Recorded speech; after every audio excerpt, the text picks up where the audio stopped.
This is another armed conflict between the two countries on Yeonpyeong Island, since the Yeonpyeong naval battle between North and South Korea in 19 years, and it is also North Korea's revenge action for the last naval battle. The sudden attack by the North Korean gunboats caught the South Korean gunboats off guard.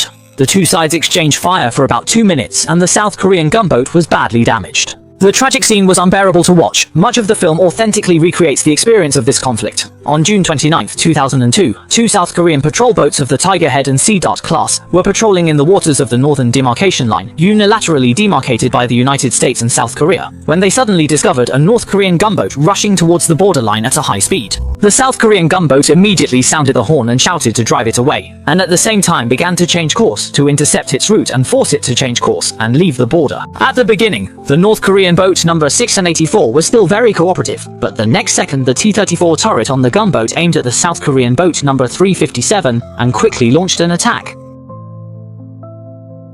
The sudden and fierce attack left the South Korean side with no chance to fight back, causing the conflict to turn into a one-sided firepower crush by the North from the very. However, the captain of boat number 358 soon discovered the exchange of fire in the rear. He immediately ordered fire support from the entire ship. However, the weapons officer reported that their firing line was blocked by boat number 357. In order to avoid accidentally hurting friendly ships, they had to change direction. At this time, the stunned captain of number 357 reacted and immediately ordered a full-scale attack on the North Korean gunboats. Under the attack of 2 Vulcan machine guns and 1 small-caliber main gun, the firepower of the North Korean gunboats was not obviously suppressed. On the contrary, one of their artillery fire hit the weapon distribution stone, and one of the Vulcan machine guns lost its combat capability in an instant. Addition, there were snipers on the North Korean gunboat to assist, and the captain of number 357 was unfortunately hit. The two sides fought fiercely at a distance of about 40 meters for about 5 minutes until a North Korean artillery shot penetrated the number 357 boat, causing a large amount of seawater to rush in instantly.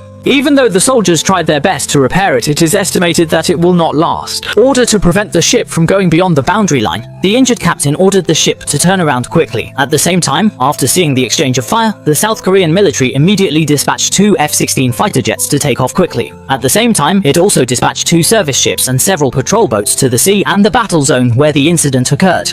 Here, the Northern Dynasty still attacked Unit 357 with their soldiers to even raise their heads. When the South Korean boat number 357 turned, the North Korean gunboats increased their firepower. The South Korean soldiers were beaten so hard that they could only hide in the cabin and tremble. Soon the frigates that arrived for support launched a fierce attack on the North Korean gunboats. Under the powerful firepower of the frigate, the North Korean gunboat completely lost its combat effectiveness in just 2 minutes. The damaged ships of both sides were towed back to their bases. But the truth is that the North Korean gunboat pierced the South Korean boat number 357 with the first shot, and then several consecutive shots caused the boat to quickly enter a large amount of seawater.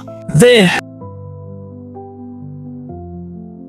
conflict resulted in 6 deaths and 18 serious injuries to South Korean soldiers. In August of the same year, South Korea carried out salvage work on the sunken boat number 357 and held a large memorial service for the soldiers who died.